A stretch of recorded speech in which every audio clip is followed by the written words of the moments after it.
డబ్బు. అసలు ఈ డబ్బు ఎప్పుడు పుట్టింది, ఎలా పుట్టిందో తెలుసా? కరెన్సీ పుట్టింది చైనాలోనే, కరోనా పుట్టింది కూడా చైనాలోనే. డబ్బు డబ్బు డబ్బు ప్రతి వారిని లోపరుచుకొని మానవ సంబంధాలను ఓ ఆట ఆడుకుంటుంది. మనిషి ఆశకు అంతు లేకుండా చూసి ప్రపంచాన్ని శాసిస్తుంది. మందులేని రోగం. నాడు మనిషి ఆరాటపడుతున్నాడు, అరాచకాలు సృష్టిస్తున్నాడు ఈ డబ్బు గురించే. అయితే ఈ డబ్బు గురించి మనం తెలుసుకుందాం. వేలాది సంవత్సరాల క్రితం వస్తు మార్పిడి ఉండేది. అందరూ కుల వృత్తులు చేసుకుంటూ బ్రతికేవారు. గింజలు, మట్టి వస్తువులు, కూరగాయలు, ధాన్యం ఇలా ఎవరికి కావలసినవి వారు వస్తు మార్పిడి చేసి బ్రతికేవాళ్ళు.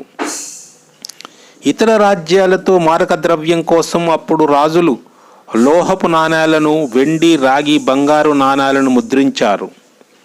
కొన్ని దశాబ్దాల తర్వాత నాణేలు పెరిగిపోవడంతో తొలిసారిగా చైనాలో బ్యాంకు నోట్లు చలామణిలోకి వచ్చాయి. రెండవ ప్రపంచ యుద్ధం తర్వాత 1944లో 44 దేశాల ప్రతినిధులు 22 రోజుల పాటు భేటీ అయిన అనంతరము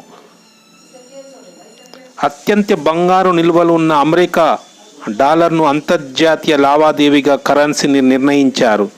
ఆ రోజు నుండి కరెన్సీ చలామణిలోకి వచ్చింది.